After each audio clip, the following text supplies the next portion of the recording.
Ano pong order nila? Ako, si Denmark, at isa akong waiter sa malaking restaurant. Ngayon ay ang oras ng aking break time. Kaya't ako'y tumaas sa bubong ng aming restaurant para doon kumain.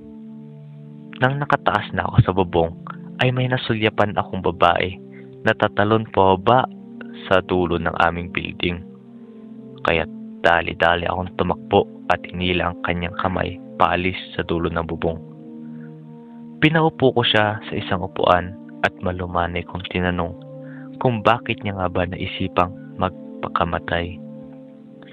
Sinabi niya na mayroon siyang isang sakit na kaya niyang makita si kamatayan.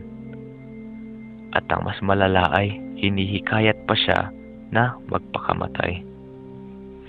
Ako'y nagulat at naawa sa kanyang kalagayan, kaya tinanong ko kung ano ang kanyang pangalan. Ang pangalan niya ay Muerte, at siya ay isang Espanyol.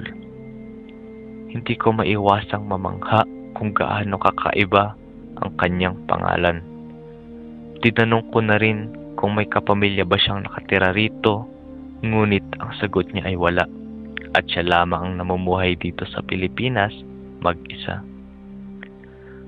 Mas lumalim ang pagkaawa ko, kaya't inimbita ko siya sa aking tahanan para kahit papaano ay matulungan ko siya.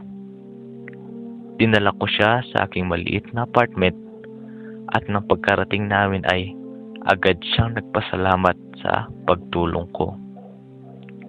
Nagsama kaming dalawa ng ilang buwan at hindi ko inaasahan sa ilang buwan na yon ay mahuhulog ako sa kanyang ganda.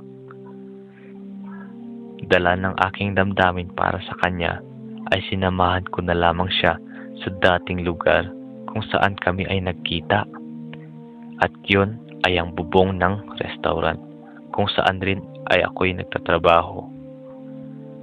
At doon ko na rin sinabi na kung hindi kita kayang maligtas ay sasamahan na lamang kita. Sabay kaming tumalon sa dulo ng bubong at nang nahuhulog na kami ay hindi ko siya makita sa aking tabi.